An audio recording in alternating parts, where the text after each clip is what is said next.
Hello, everyone. Welcome to episode 2 of the JT Music Podcast. Yep. We've Greatest podcast in the world. Yes, that's the tagline. Yeah. We've wanted to record this episode for like a week, but our water heater blew up in that room where the blue is.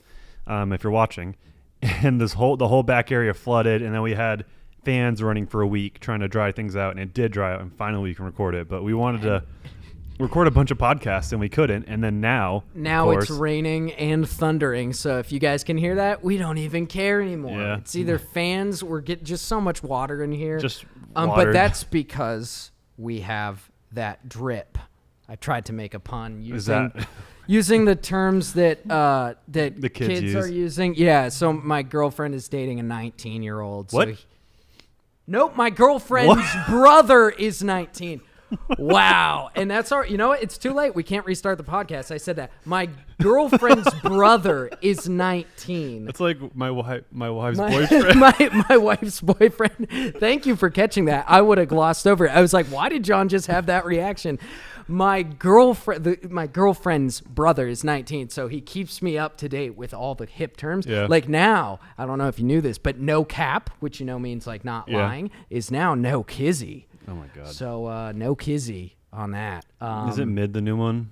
Mid, yeah, Mid. Does that just mean like popular. something's okay? Bussin'? I'm just catching on to bussin'. Bussin's been around for a minute. God, we sound so old. But yes, So staying hip with the young people's terms. We got that drip. Oh my God. Here at JT Music. Just the gods just happened to open up even more as soon as you said that. I bet they can hear a little bit of that. Yeah, I don't know. Anyways, we're here. We made it.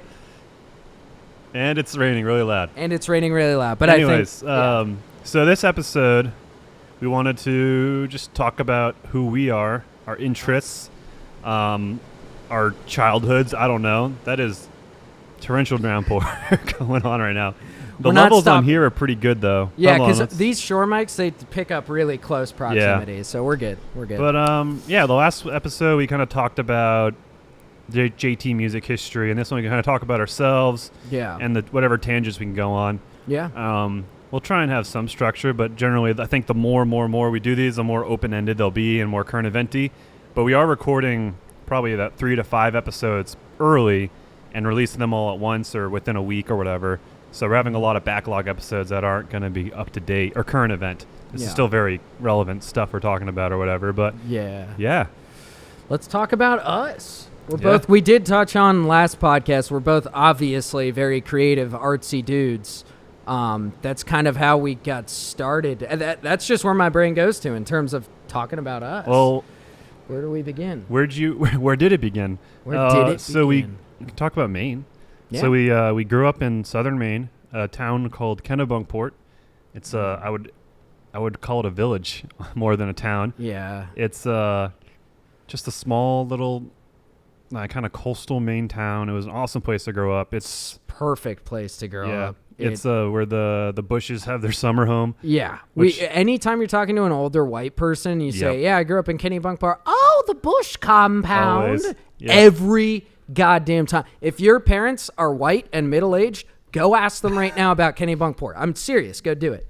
But no, it was a perfect place to grow up. Like we had a full range. Everybody thinks that Maine is like Canada, but we had a full range of seasons. I didn't realize how privileged we were growing up there until I grew up and like saw other parts of the world. I figured I probably had it pretty good, but like, Maine. Yeah. Kennebunkport. Beautiful. It's one of those fun facts, only state with one syllable. Mainers are what we're called. Mm-hmm. But yeah, it was a great place to grow up, but I think there's definitely some preconceived notions. You had someone you were with that questioned if we had electricity or something in Maine. Yeah, my ex, the first time I met my ex in college, asked me if I had cable or internet. Yeah. Wow. And I think I joked with her that I didn't. And you only ate lobster too. Only ate lobster, lived in a log cabin, pies. rode a moose to work. Yeah. No, Maine is beautiful. But yeah, it's a great place to grow up, and I think there's a lot of woods, so that is true. Mm-hmm. And between us, you could just run in the woods, and that was a big part of our childhood.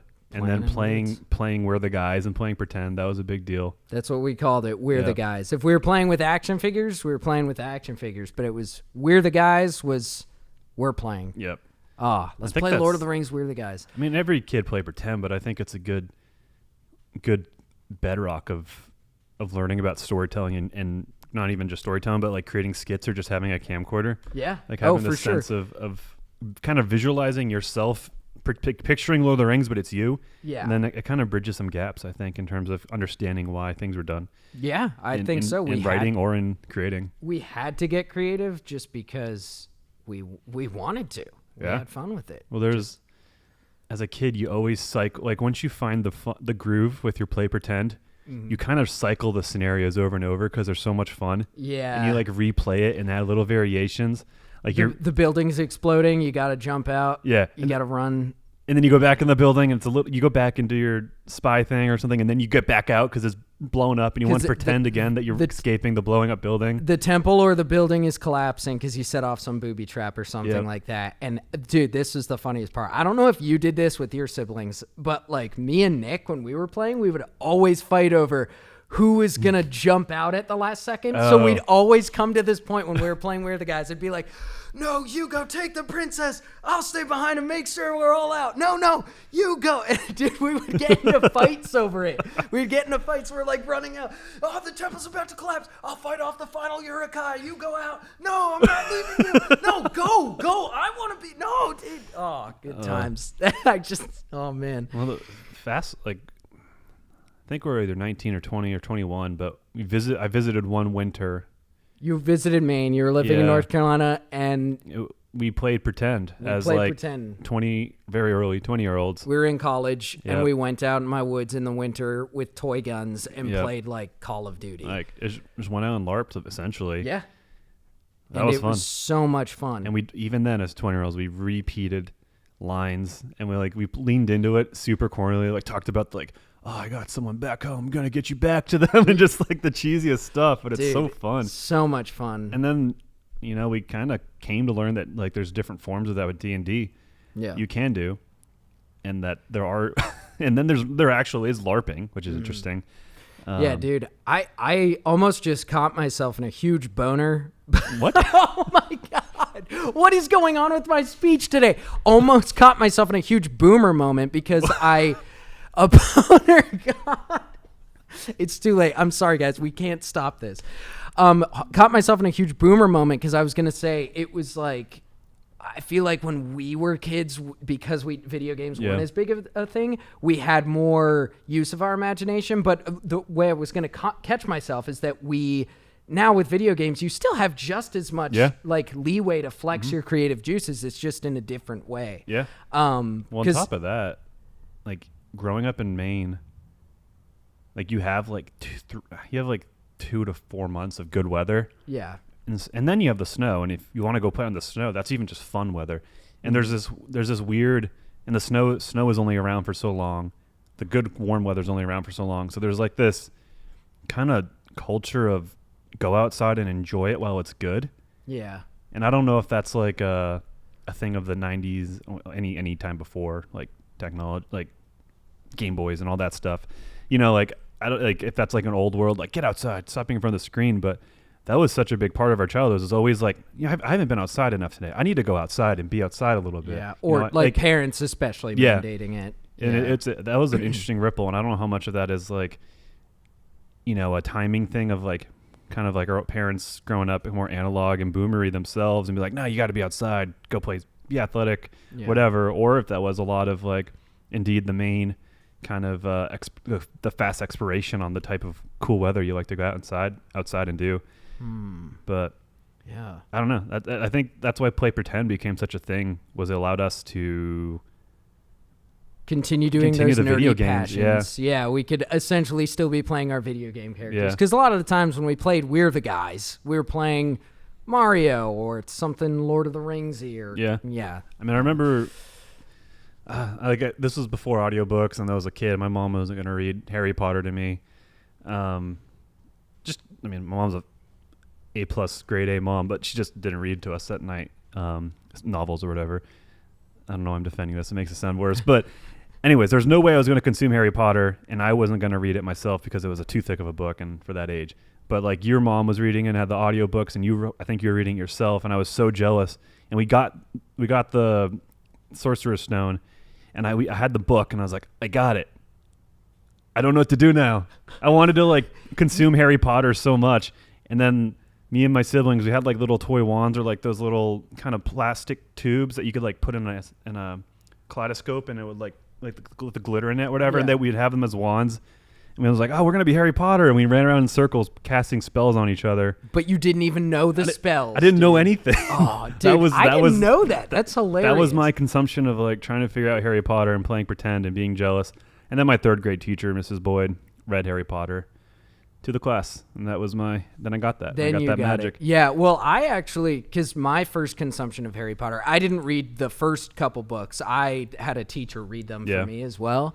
And then I ended up reading a few, but yeah, I was never a huge Potterhead, but I didn't know that story. That's so funny. I had a similar thing with Power Rangers because as a kid, my mom didn't let me watch Power Rangers, which is wild because she thought they were going to make me violent. She thought they were going to make me and my brother violent. When it says in the theme song from Mighty Morphin Power Rangers, it straight up says, they only use their powers for defense. It's like literally in the theme song, this is a good show for kids to watch because it's going to teach them how to be a good person. But anyway, so my brother and I weren't allowed to have Power Rangers toys. So this is so sad. Like, I drew Power Rangers and cut them out, and my brother and I played with them for a little bit until my grandma saw. And like my family, I wasn't like wealthy growing up, but wasn't poor. It's not like we could, and that's not to, anybody who couldn't afford Power Ranger toys. That's even more sad. It's not that my parents couldn't afford it. They just thought that it was a bad influence. So that's why I had to make. So it just was hilarious. These kids playing with paper Power Ranger toys. And finally my grandma was like, yo, fuck this shit, homie. Let's go to the supermarket. And I was like, okay, grandma, but watch your language. She was like, yo, let's go. You boners, get in the car, you boners. And she took us to a store called Ames, actually, which is my last name. You remember that that store? It was like an all-purpose. It was a Walmart competitor, essentially. It's a department store. That's a department store. There we go. And went there and got my first Power Ranger action figures with my grandma. And by then, my mom didn't really care anymore because when she found out we had the action figures, she was just kind of like, eh. But I remember on the topic of your mom not letting you do things. Super Smash Bros. I remember she was on the fence. I was all about it. The trailer, it was the mascots fighting, like mascots of Pikachu and Mario, and this was like the height of Pokemon fever and when we were kids. Oh, imagine that. And even just the prospect of being Pikachu probably sold me alone. It was the first multiverse, like, universes crossing over. Wait, I could play a game where Mario fights Pikachu, dude? There's only like 8 characters, maybe an extra bonus 2. Yeah. But, or bonus, there's like 4 bonus extra. 4, 8 base, 4 extra, I think. Yep. And we were over for a New Year's Eve party, and the trailer came on, and your mom walked in for that moment, and she was watching it, like, deciding, is this the moment I'm going to give it, let my kids get it, or whatever, I guess. Oh, that's how I remembered it. And the trailer played, and they were like beating each other up and like swinging each other, and just the mascots being and then she said, "Nope, you guys aren't getting this game." And I got so sad for you because I wanted to play with, like, have friends to play with. Yep. And I remember that. Yeah. I vaguely remember that. My mom just being like, "Nope, there's no way you're playing that." Which again, she changed her mind like years after it had come out. We eventually got it, and then I got pissed at my brother playing it and punched him in the back really hard. So I guess she supported that. Maybe she was right. Yeah. I remember on the Super Smash Bros. Thing, GameCube, like going through the magazines and paying attention so much for the new GameCube and the new Smash Bros. Melee. Dude. And having so much hype and so much just, the stars align when your parents get it for you after, I don't know, begging for it or whatever, and they do get it for you. And I had like a fever that night, and I played one match of Melee and had no energy to play. Oh, dude. And it was so sad. That's pretty sad. And then I played a bunch the next day, but yeah, I don't know. Maine was a fun place to grow up. It's we had very very good childhoods. We could bike around, and I miss that. It's pretty much like Stranger Things, The Goonies. What's the other? E.T. Yeah. Like kids biking around the town. Like that was our childhood, and we weren't chasing that. Like that was just, we happened to live in a place and do that on our own and bike around. It was very iconic. We easily would have been Stephen King characters. Yeah. Maybe that's tooting our horn a little bit too much, but I feel like we could have been Stephen King characters. I mean, he is, I don't know if he's from Maine. He lives in Maine for sure. And we were the nerds, which in later years we'd come to like, you were quarterback, football, dude. I was swim team captain. We became jocks. So like, if you guys are into like, We're soft nerdy jocks. stuff. I think that's the term. Soft jocks. We're too cool for this podcast, actually. Let's leave. Soft jocks? Yeah. Oh, my God. That's like And I'm a dropping boners left and right. I love the that's not- I language don't of know. this podcast. No, I know what you mean. No, I know what you mean. Soft jocks. That is funny. Yeah, but I mean, biking around, and we would at least me and my friends on my grade level, I guess, we would go bike to this place called Mabel's. Real, like, such good root beer floats. I'm just like Gifford's vanilla ice cream and root beer, but just the being on the side of like next to like a fishery or whatever, where they're like calling in tuna and like killing them, butchering them, and like this like the pungent smells of that, and the just the bay right there or the river, and just eating root beer floats is such a weird visceral memory.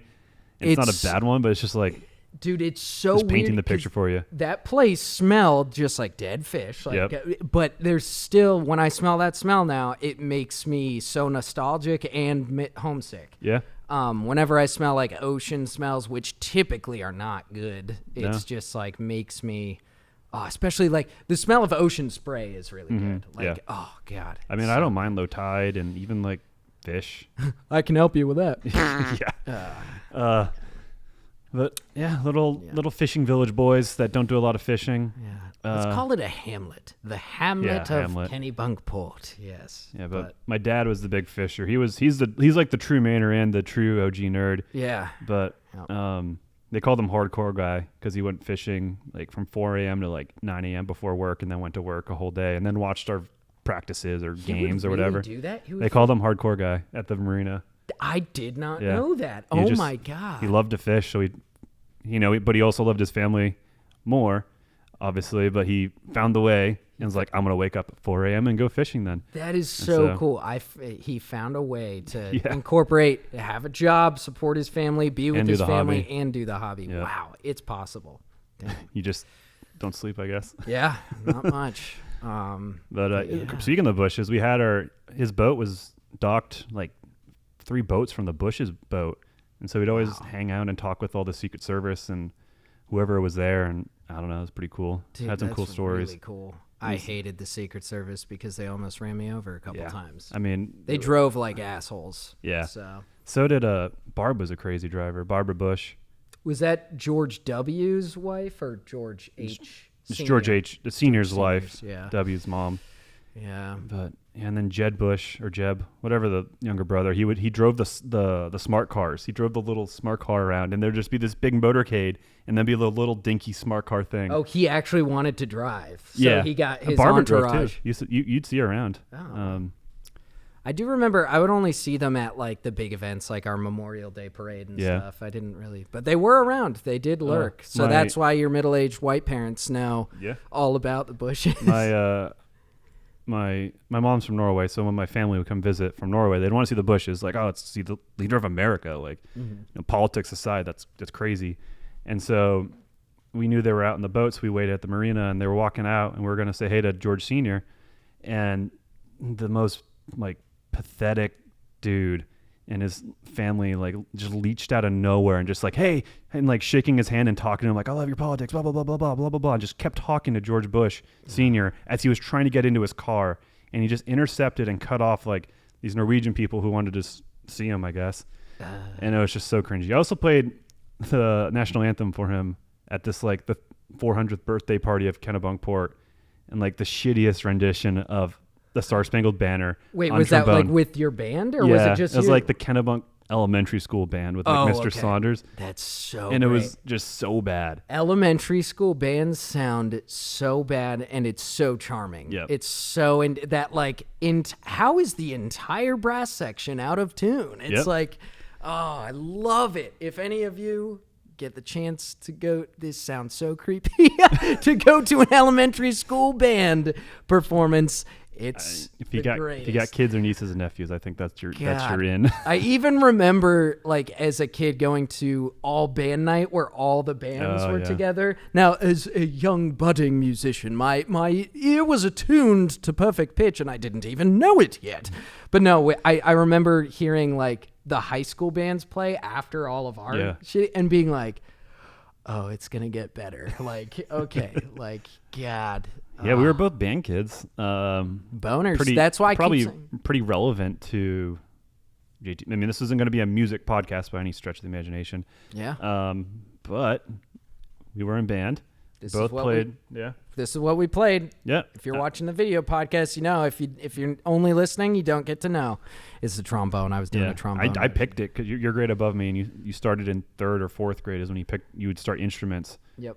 And because you would do recorder the year before, everyone had to do recorder. Yeah. And then you could do an instrument, if you like in a band or whatever. Yeah. And I did trombone because you did. I thought it was cool. And I did it because they had these 2 guys come in to showcase before band. And they had a guy playing trombone and a guy playing the flute, and they played the Austin Powers theme song. Oh, yeah. And my mind was blown. And I just thought the trombone looked cool because it had that big slide. That is the only reason I wanted to play it. Not because of the sound of it, because of the look, because of the slide. I thought it was cool. Yeah, I think ultimately it's like the attainability of the slide. Being like, okay, it's just like slide positioning. Yeah. And then it's all more to that. You know, you can, I think the thing in the back you can tune a bit. Yeah, that's how you tune it. And then it's all lips and airspeed, which is crazy. And you could make a melody... Like you can play something recognizable. It won't be the right notes or whatever, but just with your mouth, with your lips locked in a position. Yeah. I like lost the ability to do that well. That's how a brass instrument is played. It's just, but it's so interesting. I wonder how they figured that out back in way back too. Yeah, many. I mean, that stuff must have been like space music, like when the instruments started getting really cool and stuff, and you go to an orchestra back then. Oh, yeah. Well, that was like as engaging as like a movie, you know. They had theater then, but like you would, that was like popular entertainment, I think. Yeah, it was music. Yeah. I mean, that's the beauty of music. Is like it can change everything. I mean, yeah, it's a performance. It's like a weird, organic, mathematical thing. It's hard to explain. Because it's just vibration of matter. Yeah, that's all that sound and music is. Man-made, but sound is sound. Like the product is natural, I guess. I don't know how to explain it. You know, it's this is getting philosophical here, but you know how they say like music is the universal language? Yeah. It probably isn't, because I'm sure there's. So first of all, let's just make it clear. There has to be other existential. There has to be extraterrestrial life out there. I don't think it's visited Earth, but it has to be. Statistically, it has to be out there. And statistically, there has to be a civilization that has made music. But what if they're like music in a minor key, which sounds sad to us, is happy to them? Yeah, that's what I want to know. God, then it's definitely not universal. I mean, have you that one sci-fi book? I forgot what it was, but the one with Rocky. Yeah, the project, the Hail Mary project. Yeah, there's Project Hail Mary. There's a sci-fi book and there's aliens in it, and they speak through music, which is really cool. Yeah, through like chords. Yeah, he's like speaking through chords, and then there is a way that the human interacting with him figures out how to communicate, and it's really cool. It's a good book. Oh God. Anyways, music. It's Andy Weir, which also did The Martian, which most of you should recognize. Matt Damon movie. If you're familiar with that movie and liked it or that book, check out Project Hail Mary. Yeah, very good. I think it's like an Audible exclusive. I think you get the hard copy, but it's like an Audible bought the rights to. I don't know. Yeah.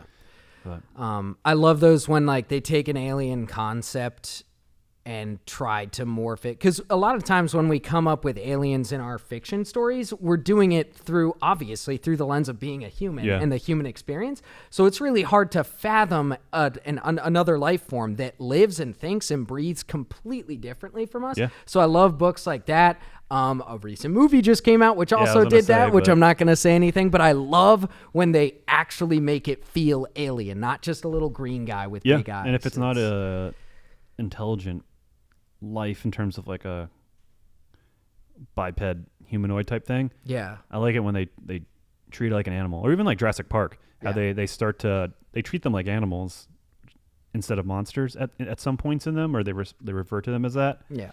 But I think in the later ones they start to make them more monstery. Mm-hmm. And I think it's suffered for that reason. That franchise. Yeah. Hard pivot to Jurassic Park, but yeah, it was. I mean, that's Maine and music. I guess Maine music. I moved to North Carolina in 2007. Mm-hmm. Yeah, I'd moved from North Carolina to North Carolina in 2007, and then that kind of kickstarted the whole JT thing as you know it. Yep. But I don't know, like through those high school years. I mean, you swam. Why don't you talk about swimming? Swimming was a lot of fun, and I started it so I wasn't actually a jock. I was kidding earlier. I really liked lacrosse, but I wasn't very good at it, and I'm also not very big, so I would just get rocked a lot. I remember seeing it happen once. Yep, it happened a few times. I definitely got my ass beat, but it was still fun, and I enjoyed it. And I did have another coach tell me that, and don't make the joke, that I had really good stick handling skills, which I think I did. There were a few times in a couple games where I had some good maneuvers or got the ball into a good placement. I just wasn't that good, and also didn't. I was too much of a wuss, too. I wouldn't want to get into the scuffles and, wreck people for good reason. So I started swimming in middle school to, get in shape for lacrosse season. That's literally why I started, because my mom kind of made me swim. But I also kind of wanted to. I also had another friend who did it, and then I found out I was really good at it, and so I kept doing that, and eventually became the swim team captain of Kennebunk High School's varsity swim team. So that was cool. But yeah, I was really good at swimming. Do you have any records? I did have 2 relay records, which have been stomped out since then. But yes, my name was on the Kennebunk High School relay board twice.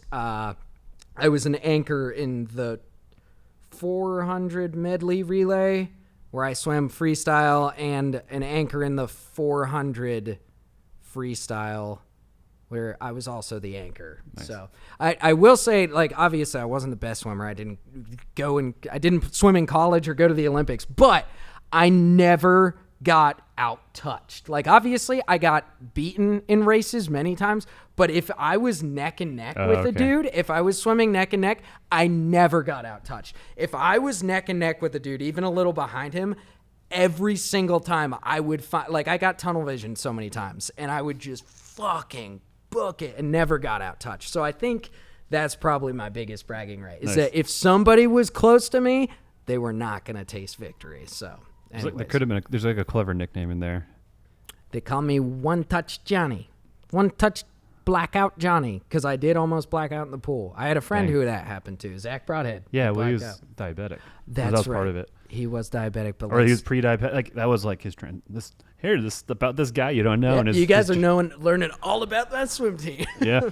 But yeah, talk about your sports. You were a twofer. Yeah, I mean, I played soccer as a kid a bunch. My mom is from Norway. Half my family's Norwegian, so it's soccer, right? And then middle school-ish got into football. Patriots were. I mean, I watched. I think the seasons they started being amazing, and so just really convenient. Also regional, so not total fair weather fan. But just watching the Patriots and having fun doing that, and then wanting to play myself. So I played football, and my Pee Wee league. If you weighed over 110 pounds, you had to be a lineman. It was sixth and seventh grade, or fourth, fifth, and sixth grades, and so I tried to stay under that weight, and I couldn't. So I was a lineman my first year, and then next year I played quarterback, and that was fun. And then kind of when I had moved, I played quarterback, and that was a big kind of fun step in terms of meeting people and really that kind of role in a whole new place with a whole new team, where arguably the skill level is way higher in North Carolina football than it is in Maine. Oh yeah, dude. Was a really cool experience. Going from Kennebunk High School to here, that's huge skill increase. Yeah, played quarterback, lefty. Funny enough, I was compared at the time, Michael Vick was really the only modern mobile quarterback, and that's who I was compared to. Your play style. Yeah, very scrambly. Obviously and not running your it. personality at all. Yeah, but that's fucking cool. I didn't know that. Yeah. That's really cool. And then, I mean, football is a cool sport. I would not have my kids play it though now, knowing what we all know about it now with the CTE and the head trauma. I mean, I've I can remember a few times I've had my head rocked. I mean, I think I got concussed once. There was one season where I played running back interchangeably with quarterback because we had a kind of me and the quarterback were kind of switching around, and I went into a hole and just got drilled and like met this guy linebacker in the hole, and I just walked to the sideline, and then I was sitting next to the coach. He's like, "Dang, you took a big hit." I was like, "Yeah," and then the team ran a play without a running back for some reason, and then I was like, "Oh shit!" and I ran out. But like that was like a weird. I didn't forget anything, but that was maybe something was rocked where I was like, Oh. But I mean, I haven't. I don't. But that was the closest I had to a concussion, if that even was one. Mm-hmm. But I mean, playing quarterback, you can get rocked, but you don't. You can usually be okay, I guess, since you're not running into a hole. But football's the coolest thing about football is it definitely has a lot of camaraderie to it. There's like pieces of shit I went to school with, and they're pieces of shit today. But they're like there's moments in time where we shared like a moment of teamwork, together and accomplish something and like put each other out for each other. And it's super unique that sport can do that. And most sports can, but football, I think, takes it to the extreme. Yeah. But I talk a lot about football, but I play lacrosse a lot. And that game's amazing. Lacrosse is so cool. I stopped playing football and did lacrosse full-time year-round in high school around my junior year. And it's my favorite sport. I played defense. I had a long stick. Make your jokes. Yeah. And, just a fun game. It's, for the layman, it's kind of basketball, soccer, and hockey all mixed together and like elements of them. And it's a cool sport. It is cool. Very cool. It's based on a Native American sport, which was essentially wargaming or like fake war, like war practices, which is pretty cool. Yeah. I think the Iroquois played it a lot. So like New York is huge, and there's even an Iroquois national lacrosse team, which is pretty cool. That is very cool. I hope they're good. Yeah. That would be sick. So now that we talked about sports a lot on our nerd adjacent platform. Yeah. I mean, we like college and high school. I don't know. Like this isn't chronologically going about something, but like the most stressful recurring dreams I have are when I'm in high school or in college and I don't know where my classroom is because it's me there now. And I'm like, I don't know where math is. I don't know where math class is. I haven't been keeping up with the homework. Yeah. I haven't done the homework. Why do we because I get those same dreams. It's so stressful. It's so weird, and it is so nice because sometimes I have those dreams and wake up still stressed. Like, oh, fuck, I got to do this today. And then I'll remember, dude, you're like 31 and you're not in French class anymore. Yeah. It's so weird. Like, why do those dreams happen? I don't know. I mean, that's high school is borderline traumatic, I think, in terms of like the workload and what they put you through, and the pressures of college. And the frustrating thing is like parents and teachers have gone through these things, have had these experiences too of the application process, going to college, getting jobs. And there is there's a lot of pressure in that process actually doing it. But when I went through it, it wasn't that big of a deal in a sense of like the pressure they're putting on these kids is not equal to what it is or what it actually required or how being prepared, professional and responsible, like if you are those things, then it's not easy, but it kind of works itself out as long as you're focused. Yeah. And they don't, I don't know, it's like borderline toxic. And like all the kids that I would go to school with that were in like 5 clubs and 15 AP classes and all this bullshit. Dude, it's insane. I was definitely one of those in high school because from high school to college, and granted, in college, all I studied was film. And I'm not saying that going to film school is easy. What I'm saying is going to film school is extremely easy. Going to school, like obviously if you're going to college to become like an astrophysicist or a doctor or a lawyer, it's going to be taxing. But film school, arts, it's going to be what it is. But in high school, that's why I was going to say this is a good discussion, because if I could go back in time to myself in high school, I would just be like, dude, just have a little bit more fun. Like, I'm still really proud. Like, I did like all honors classes, a bunch of AP classes. I worked my ass off in high school, and it certainly helped me get into college. but I didn't have to go that hard. Yep. Like you were saying, the proportion to which, and I did feel the pressure to do all that shit, do the honors class. It's like the pressure that you're getting versus what the outcome is going to be was just a little too much. I just wish I had been, I don't know, especially in even though college, I said it was easier because it was just film school. I wish I had gotten out more and been more social. But for high school too, I mean, I had a good friend group. I guess they do put, and especially for how young you are at that age, when you're 18, you're still a kid. Yeah, you're legally an adult, but you're still a kid. You don't know what you want to do for the rest of your life. And if you do, you're weird, but good for you, but you're weird. I mean, I had more time in my life. The most time I've had in my life besides probably seventh, like when middle school starts turning it on, was college. Yeah. And I was, running a business and taking 18 hours of classes a semester.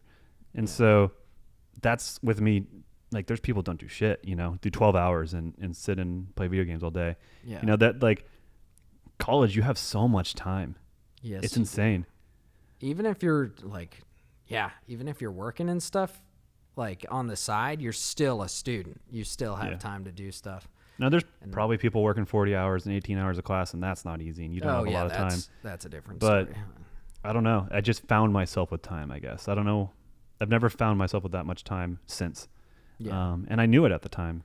And I did, my worst semester was when I did 12 hours, which is 4 classes. And then I did 18 to 20 from that point, and just, it was easier, and it was easier to focus. It was more work in a sense, but I don't know. But had more stuff to do as well. Yeah.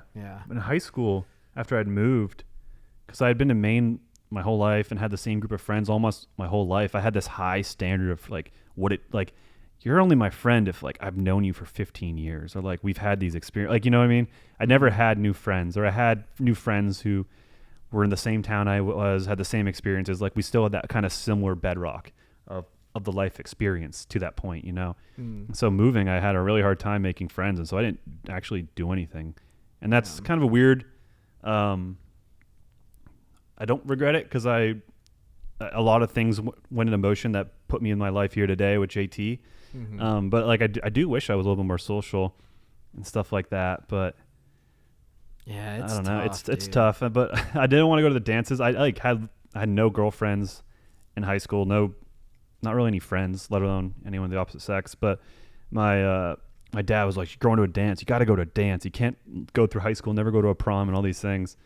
And I was like, "No, I'm not going. I don't know who to ask. I literally have I don't have a circle of friends. I have no connections.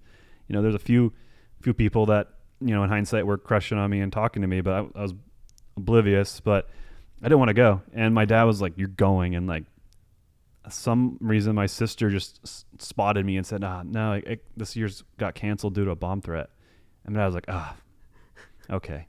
And so my sister spotted me for the 2010 Wakefield prom because of a bomb threat that didn't happen. And that was internet was still very accessible and there's smartphones then. Yeah. It's just the world was still small enough where that couldn't have been easily cross-checked. Yeah. That's so cute though. Bella coming to the rescue. Yeah. That's pretty adorable. Yeah, dude. But yeah, I was only reason I had friends was through sports, but I never, would extend the hand to hang out. Yeah, it's tough to do that, dude. It's tough because we're both cut from a similar cloth in terms of introversion. Mm-hmm. We can be social and stuff, but it's tough putting yourself out there with new friends, especially already established cliques of friends. Yeah. Seeing people, they don't need a new person. It's tough, you justify everything in your head of why and my ultimate thing and that withholds me today is I don't want to be annoying, or I don't want to be a bother or a nuisance. Yes, me too. And that's so my biggest that's the biggest fear. thing that holds me back from creating new friends. Maybe there's someone, an acquaintance or whatever, but I can't push that forward because I don't want to be annoying. I don't know. And the only reason I've been able to make new friends today as an adult is through kind of work and repeated kind of stuff and collaborations, like Patrick or Tony, kind of that adjacency and shared experiences, frankly, of creating on YouTube or just the act of creation. It's all our Nerdcore buddies. Yeah, exactly. Yeah. So it's a weird thing making friends as a 30 or something year old, but it's like almost like I don't know if I need to, because it's like I know enough people locally where I could change up the faces I see, you know, or whatever. I mean, you're here, and my girlfriend, like kind of best friend, where we do all the same types of things, same interests. And then I travel a lot. My family's close, that we're all buds. So it's like, you know, I can have no friends here and be extremely socially fulfilled. Yeah. And I don't know if that's okay, but, or, you know, like also I'm not a social butterfly. Like I don't know. I think about like how, like, cause my girlfriend's very the same way, introverted, and doesn't have a lot of friends. And it's like, if she did have a lot of friends, that effort of having to go out and see other people, you know, is not there, I guess. Yeah. Which is nice. But then it's like, oh, she doesn't have her circle, and I would go out and stuff, but it's like this like effort and, like it's that introvert effort, I guess. It's, you know, I'll put the effort in always for people it matters to me and it's important to them, and likely I'll get along with their friends. But it's just like, I don't know. It's interesting to think about, but that withholds it. It's like the effort to do it because you're introverted and you want to not, because it's maybe easier to sit inside, or stay with what you're comfortable with, or you push it. And I think you have to push it eventually and enough, because you can't let that thing win enough, because in any form of anxiety, then it takes over and controls. It can be something as much as pushing that social barrier, or calling the plumber, you know? Yeah. Like I could see people procrastinate calling a plumber because, you know, you don't want to do it, but it's, I don't know. Just doing it and getting that good momentum going is so important. But yeah, like, it's so hard to get that momentum going, dude. It's, but I was going to tack onto what you were saying. I feel like where I'm at with my social circle now, I'm very happy with it. And I've also come to realize that, like, I am a pretty introverted person. I don't want to, like, I'm not going to be that super social butterfly. Yeah. But I'm definitely super happy with the people I do keep in my life now. And I don't feel as much like, oh, I have to have this big social group of people around me at all times. Because it's cool seeing people like that. It's like, oh, I want to be like that. I want to have that big, giant group of friends. But once you find the good people who you do want to put the time in for, that's like what matters the most. And that just happens with age. Yeah. You just kind of naturally find those people. Because the idea of the big group of friends, and I think I got like actually kind of lost my tangent when I was talking about, like, to have maybe say a partner that has that big group of social butterfly friends, like that's a lot of pressure. And then even like, and then with to have my own circle of a big group of friends, like, I don't know if I could do that. And then the idea is nice. And like, you see a group of friends take a picture and they're like 10 years, 12 years out of college, and they're all still here being friends, a big group of friends. And it's like, I don't know that, cause I had moved away from that, and essentially cause I did have that to a degree, but then everyone's gone their separate ways, and that doesn't exist anymore. So that's a super rare thing to have, I think is ultimately what to recognize and appreciate that. It can be sad having, because a lot of our good friends in our like circles are just like, we're all still friends with them, but like they're so far away. Well, that's the issue with Maine too, is it's a place where the youth are moving out, and it's so bad that they're like paying people to come back to Maine. My dad wants me to come back, but nope. Yeah. And he actually knows I'm happy down here, but he every once in a while gets some of that guilt from if you lived up here, but nobody wants to be up there. It's so expensive. Yeah. But we were talking it up, how beautiful it is. But it's an awesome place. I need to go there more. It's too expensive to live. Opportunities are limited. Taxes are high. Too expensive to live. The politics are really good, actually, though, in terms of just like almost being a true moderate, but very socially progressive as well. Yeah. I tell people that all the time. Like, even though, like, you can crack the jokes about how we went to, like, essentially an all-white, like, high school. There were very few black people. There are just not many black people in Maine. Even though it was not a diverse place, it was still very socially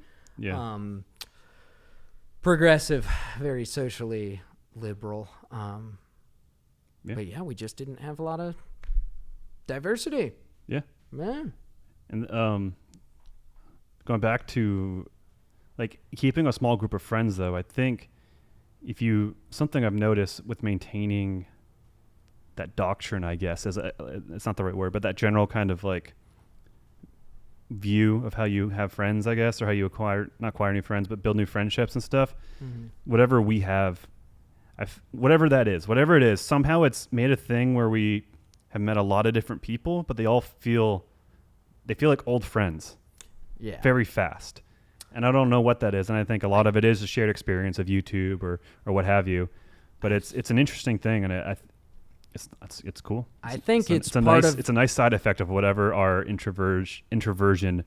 It's a good byproduct of our introversion, I guess. I don't know. I'm gonna date us again. I think it's also just part of being older. Yeah, true. You're older. You kind of know what you want. We're definitely past the point of like.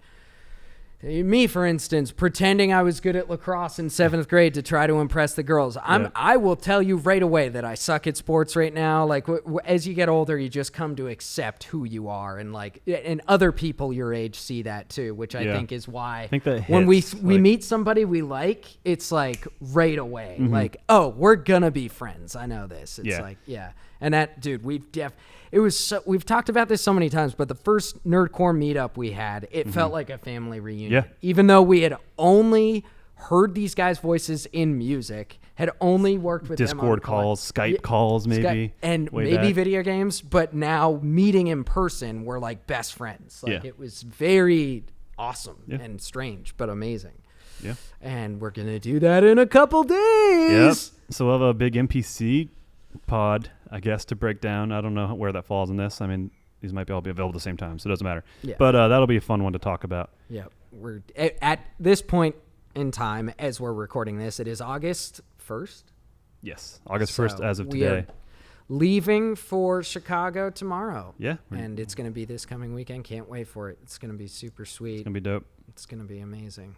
But transitioning away from how we have no friends. Yes. We're what do you... Yeah. I mean, I guess North Carolina, we gave Maine its due. Yeah. North Carolina is where we live. It's where I've lived. I've lived 15 years in each state of Maine and in North Carolina. So I split them both. And if I call myself a Mainer, I guess I can call myself just as much a North Carolinian at this point. And it's a good state. It's been good to me. I love living here. I consider it home. And me too now. Yeah. It's really hot, but you know, you have a really mild, comfortable period though for like 6 months. Yeah. And you can just go outside and do whatever. The fall is amazing. Yep. Yeah. Spring's great. But yeah, North Carolina. It's a sneaky state, I think, because it's sneaky high population. I think it's like somewhere between 8 and 10th most populous state. That's wild. Like the Research Triangle in Raleigh has had so much technological innovations over the last 60, 70 years. I don't know. The barcode was invented here. And then even college basketball is like globally relevant, you know, kind of going back to Michael Jordan. Michael Jordan's from Wilmington where we lived. Yep. You just have like great Epic schools. Games in Fortnite. Yeah, Epic Games.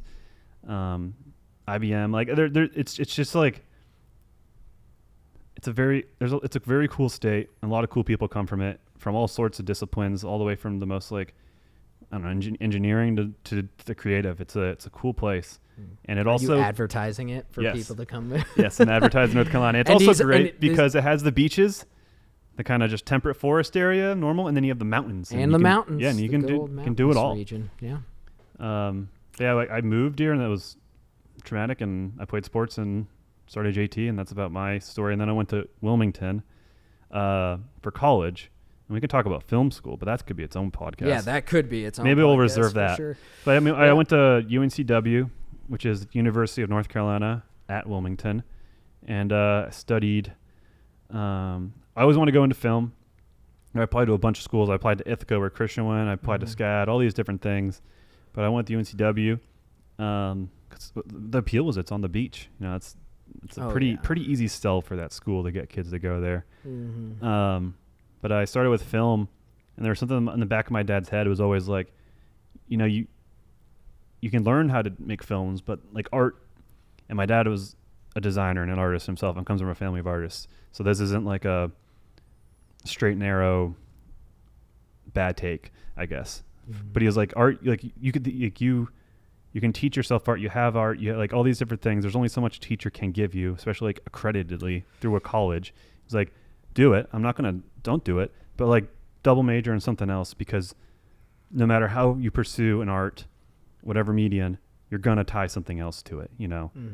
And he was so right. And most typically business is the easy one to pair. And so I kind of had a revelation, like, I don't know. I like this stuff, but I don't know. But I don't know if that's what I want to do. I don't know if I want to be a like low-level sound team guy or low-level camera team guy for 10 years to maybe get my opportunity to move up one rung, and then work 10 years doing that to maybe move up one rung. Yep. And that's the film industry. And so went into business, and that was a really good major change. Also relatively easy, but they are teaching you.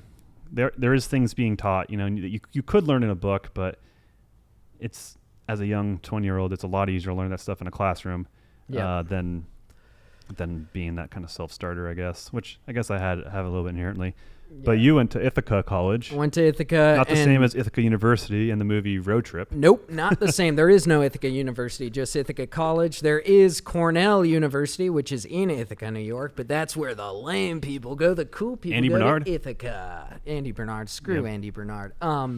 But yeah, no, what his dad told him was exactly right. I went to film school, and something I have learned over the years, and if you're going to film school right now, it's okay. Keep doing you. But I have found, as now a professional musician, professional artist, that like certainly you can go to school for your art or your craft, but there really is so much you can be taught, like artistic, creative endeavors. You just kind of have to be born with some of that talent. Obviously, that's not true. Well, actually, that is true for like doctors and lawyers. I think you have to be born with something. Yeah. And most of that, as I say it all the time, is passion. If you're passionate about it, it's going to be easier to learn. It's going to be easier to have that drive, but you got to be born with it. I just feel, I'm not going to totally get on my soapbox for too long, but like creative schools and colleges, especially film schools, prey on this feeling that one day you'll be the next big actor or director. And they didn't explicitly say that at Ithaca. I'm not trying to shit on Ithaca, but there's definitely this vibe that like you're going to go to LA and you're part of our vast, extensive alumni network. Yep. You're going to get on. But they don't really tell you that, hey, working in the film industry is great and it's fun and it's cool, but you might just be working like a technical job. You're not going to get to write your big script. Most people... And again, it's not that Ithaca, you go to the school and they tell you you're going to be Francis Ford Coppola. But there's this environment that kind of caters to that. I think it's the staff too. Like they don't prepare you for college's glorified job training, you know? Yeah. And like most film schools from what I've seen don't do that. It's like a weird LARP with the professors who are LARPing with you. I don't know. It's a weird thing. Dude, that's a good way to put it, because there were a lot of times that we would be like making a film in the class, but the professor would be kind of taking over and pulling the reins a little bit. I know what you mean. Yeah. Even though different schools, similar experiences. But I think looking back at my peers or even just seeing the students that didn't do well, like it in regards to an art path or whatever medium of school, like going to school for an art or whatever, from what I saw, you had to be doing it, or you had to be doing, like you were doing music, you know, you were doing something. And there's a lot of people just go to school and think they're going to get the training and the credentials to then just get a job on a Marvel movie, you know, or something like that. And that's not the case. And we've barely scratched the surface on film stuff. And I think it should be its own podcast. Its own podcast. But yeah, anyways, I went to film school, and as John touched on, like most of my time there, I was like, my free time was spent like making beats and stuff, doing JT stuff, or even just working on my own goofy beats that never saw the light of day or anything. We kind of switched roles, I think, and we did. I was going to make a joke. Like I became more social butterfly, and then I became more isolated. Yeah. And yeah, it was. I mean, I definitely found a friend group, which is another great thing about finding friends, is sometimes you just kind of, if you wait for it, you'll find the people, or they'll find you. Which just have to be open. Did. You just have to be open, which helped me when I stopped dating my high school girlfriend, which I don't blame her at all. That was 100% my fault for Don't go to college dating your high school girlfriend. Don't. And I met a new girl who was wonderful, who would later become my wife, who I would later get divorced from. But I don't regret any of my time with her. She's an amazing human being. She helped me come out of my shell a little bit. She always thought what we were doing was really cool, supportive of that. So finding a good relationship was also helpful to finding good friends. But yeah, I went to film school, and obviously at this point I don't regret all the time I spent in my. Yeah. There was a part of me that was like, because I got disillusioned with the love for film too when I got there. I was like, is this really what I want to do? But I had kind of discovered this love for music, so that was kind of my escape. But yeah, Ithaca. Yeah. I wish I could show some of the terrible student films that came out of there.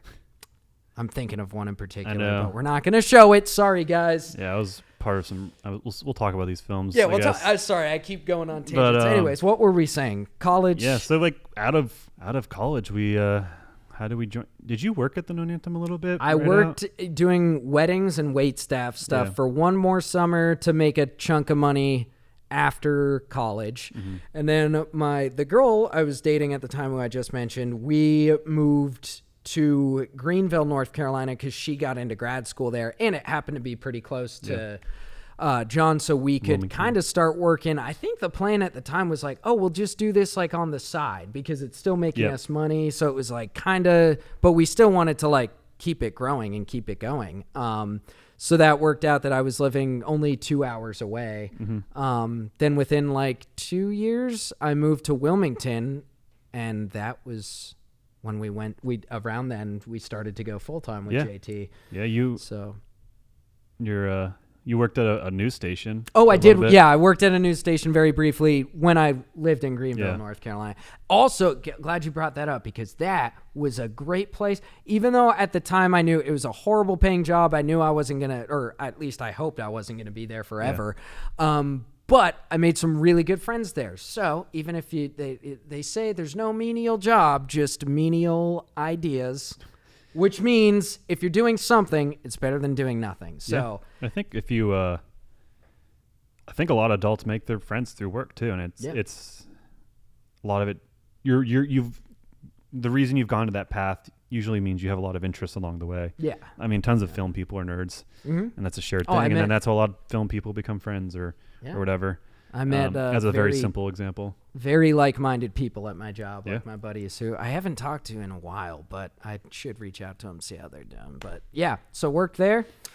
Was fortunate enough that people just liked our music and music videos, so I ended up moving to Wilmington, and then we went full time. Yeah, right before going full time, worked at a marketing agency. I think we talked about this before, but that important experience. Yeah, that was huge important experience in terms of learning things and how to run a business and all the cross your T's and dot your I's. But to not be repetitive, I kind of talk about getting the job out of college was the interesting thing, and applying for things, and just like everywhere I applied, just thinking of that like different like direction my life could have gone at that moment if like one job worked out. Yeah, like I applied for Boy Scouts of America as like their marketing director or something, or social media director.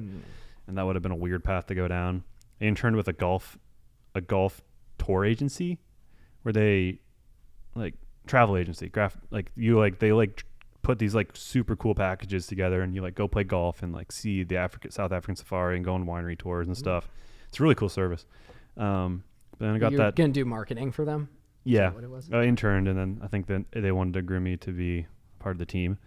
But yeah, that like kind of like graduating and just having the world in front of you, and like knowing that, and JT still then was a side thing, and like kind of knowing this can go anywhere was a super cool experience.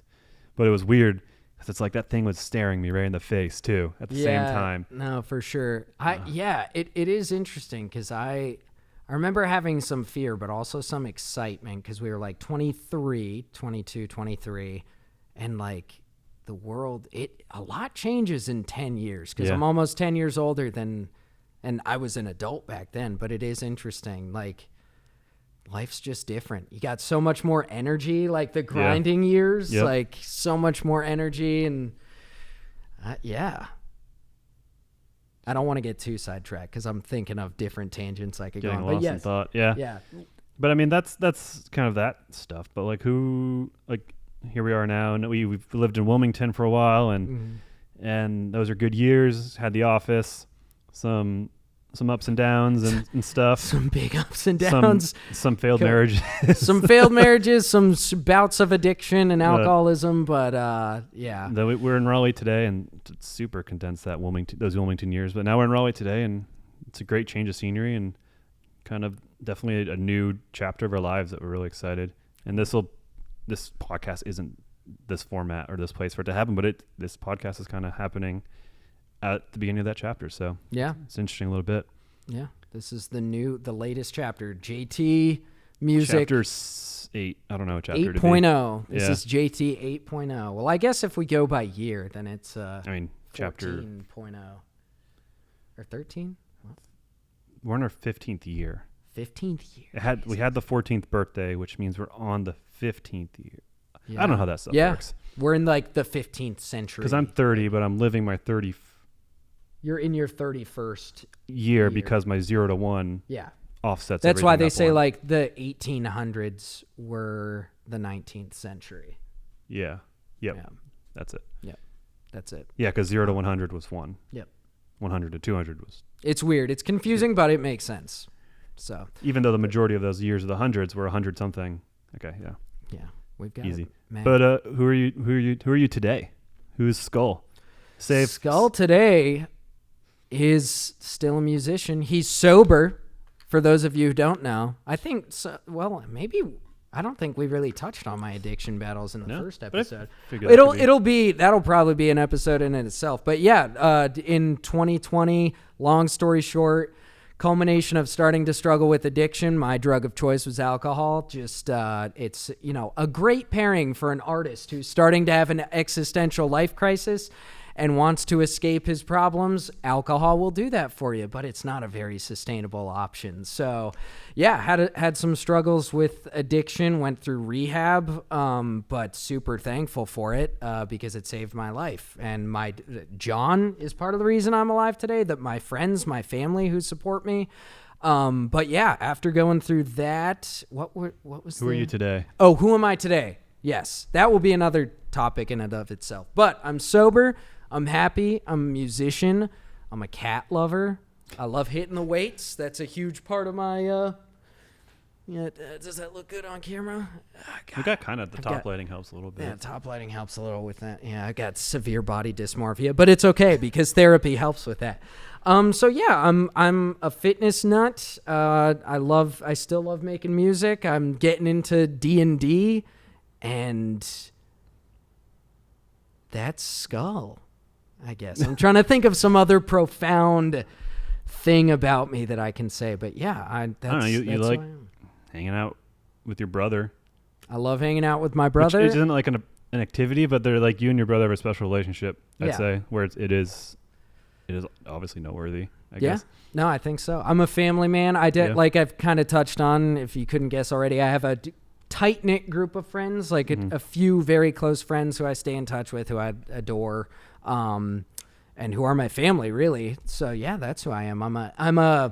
If I was in the D&D campaign, I'd be the bard who's deathly loyal to his tribe. Chaotic neutral. The chaotic neutral, yeah.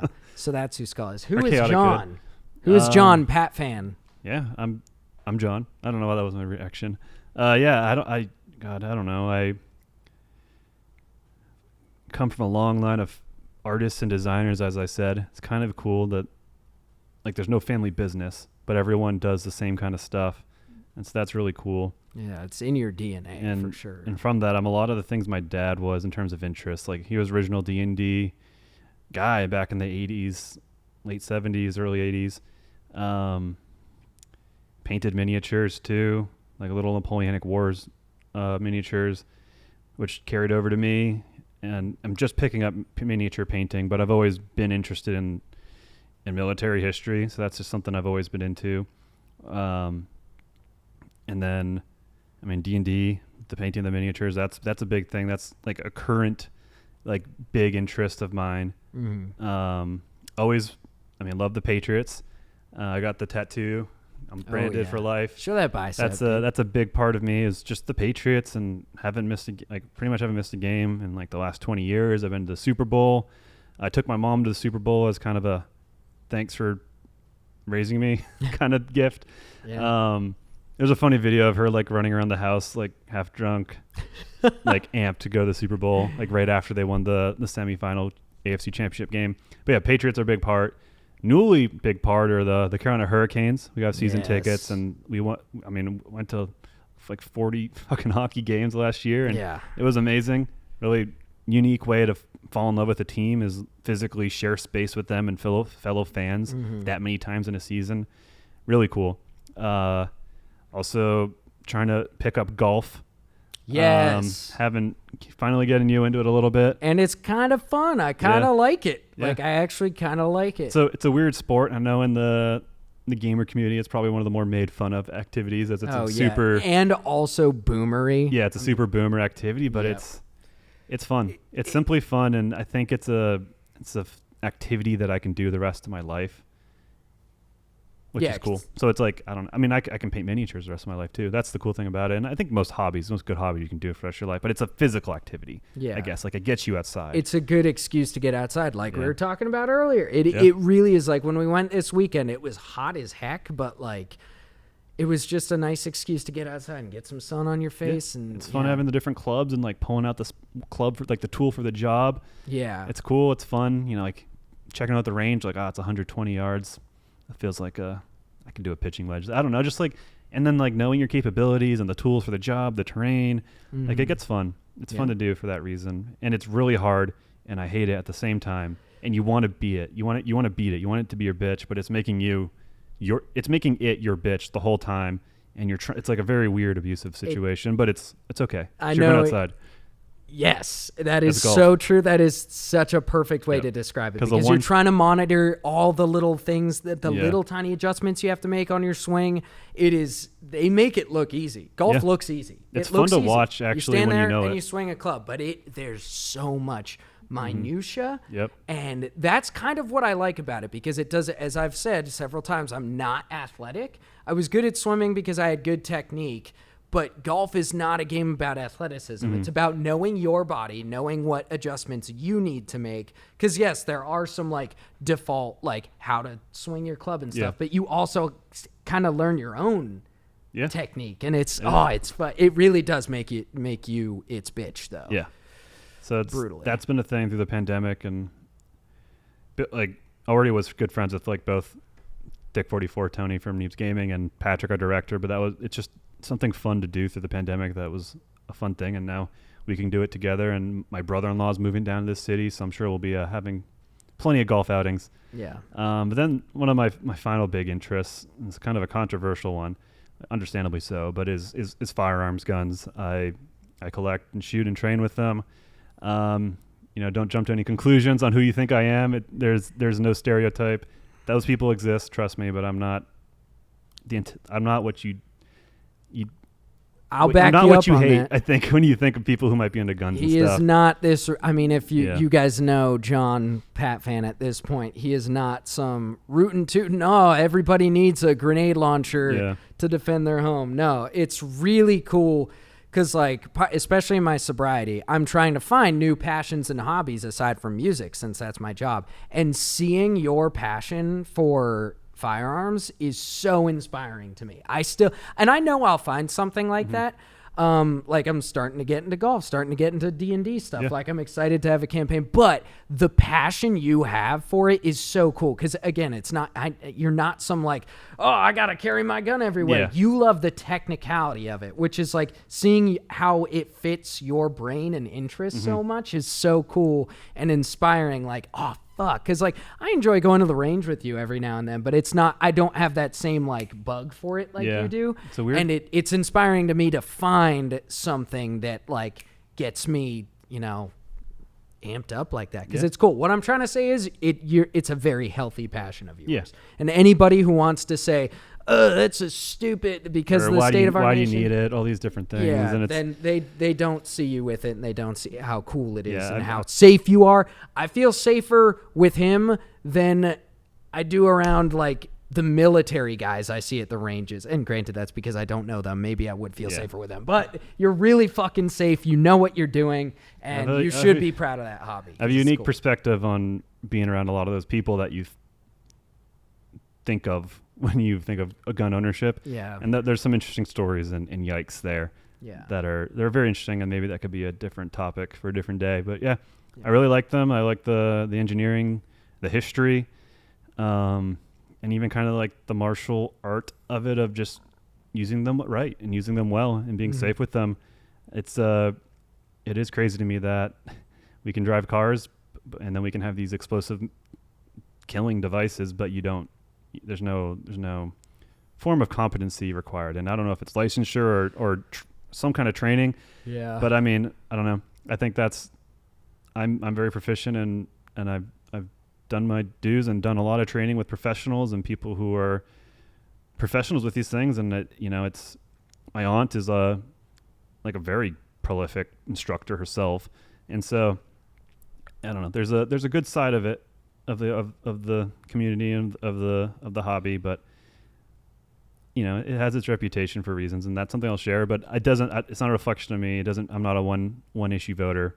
Yeah. So you don't have to, I mean, if you paid attention, you know who I am, Yeah, exactly. Yeah.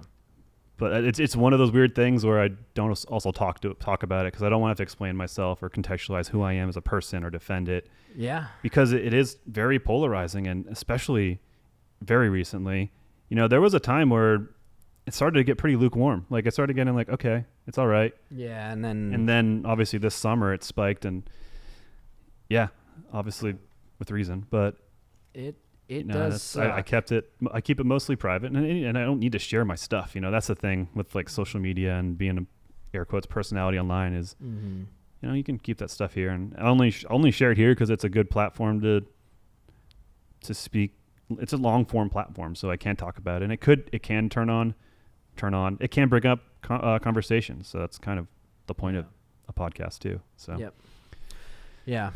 But yeah, I mean, we filmed segments of it for the documentary, and even of Rocket Gaming. Like, Russell's he's shared it, so it's no secret. I'm not outing him, but he's very much into it the same way I am, and we've both filmed segments for the doc, and it's like, like we represent ourselves well with it and responsibly, but it's like it's just so polarizing right now, and seeing the reactions, like the automatic jump to like conclusions of complicity with what's done with them, or just like the demasculation of like, hope your dick feels big, or does your dick feel big because you have like, just like those knee-jerk reactions. It's like it's a very emotional response, very understandably so. It's like, I don't need to do that. I don't need to put that out there, and I don't need to defend. I shouldn't put myself in a position to have to defend myself. I know who I am. I know what I like. Exactly. I'm responsible. I'm not adding to the problem. Yeah. And you're into it for your own reasons. Like you just said, you don't feel like you have to justify it, because like you just love it's cool. It's fun. It's like, it also makes sense that like someone who's a gamer would be, there are a lot of like nerdy people who are into gun stuff. Because if you get really into gun stuff, hey, just like if you get really into anything, it's nerdy. There's all this cool technicality stuff, like brings back our Lego fascination of taking things apart and building them. Like, it's really cool watching you take a weapon system apart and then, putting it together. It's really, really cool.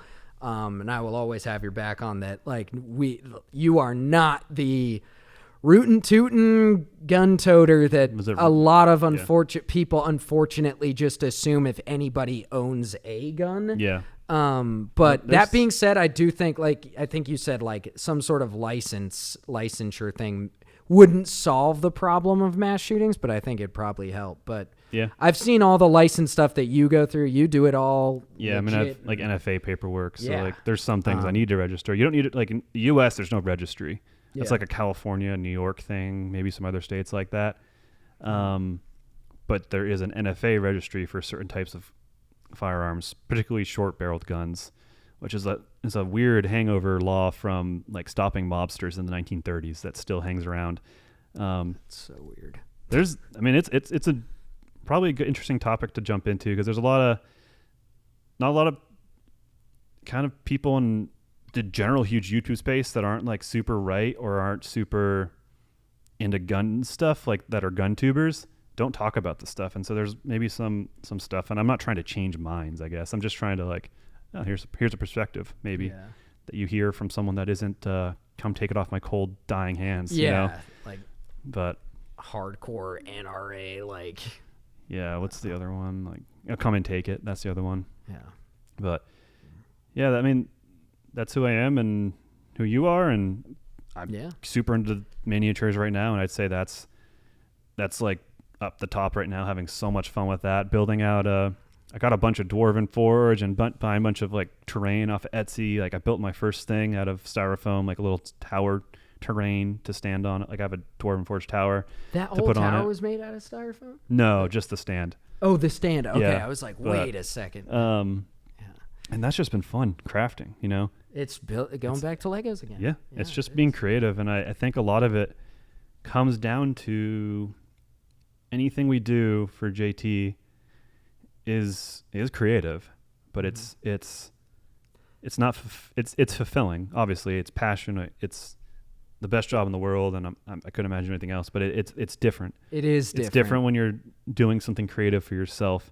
You know, if that's building a homebrew campaign or painting miniatures or building terrain or customizing a gun build out for a match you're going to go shoot, you know, do a competition, like just these different ways of creatively expressing yourself has been awesome. Yeah. To really get in that. And that was something I was missing for many reasons of things in my past, but like been exploding with them recently. And yeah, it's been awesome. No, I'm happy you said that, because that's like something that I've tried to work on just with music, because I haven't found any super passion hobby like you have. Even though I'm getting into D&D and I paint miniatures with you, I haven't like fallen into that passion like you. But it is different, even though we do have the greatest job in the world, I believe. Like, it is different making a song, for instance, knowing that it's going to an audience. And also just a product of getting older, and just your brain works differently. Yeah. Like for me, I've always tried to make the music I want to hear. And you can relate this to any job or creative endeavor. Like I've always tried to make the music I want to hear, but it does change when it becomes your full-time job, when you're making money off it, when you have an audience, you're also making it for them. So it's hard to balance that, like, yeah, just that when you're doing something creative that is only for you, that's magical. Yeah. That's really fucking magical. Yeah. That's like the I'm going to say it again because I've said it so many times. That's the boner. Yeah, a new boner is coming. Yep. I can't believe I said that earlier. There's a boner. My girlfriend's 19-year-old brother? Oh, wait, I also said my girlfriend's dating a 19-year-old. God. Oh, jeez. Just like outed yourself as a cuck. Yeah, dude. Oh, my God. My girlfriend's 19-year-old boyfriend. That's what it was. Or no, I said my girlfriend's dating a 19-year-old. Yeah. When I meant to say my girlfriend's brother is 19. Oh, my God. Whatever. That's kind of the overarching bit of us. Yeah. I mean, we'll probably not talk as chronologically of weird things, and like any time from now on that we talk about ourselves will be some kind of adjacent thing, or like an anecdote, personal experience, or like a random story we remember. Yeah. Like, but this was kind of all themed of that kind of stuff loosely about us. And we're also just starting the podcast. It's good to just, ramble a bit. Yeah. So. We'll probably, the next one will probably be an NPC one where we just talk about NPC. Talk about all our homies. Oh, It's going to be so sweet. Oh, it's going to be a great show.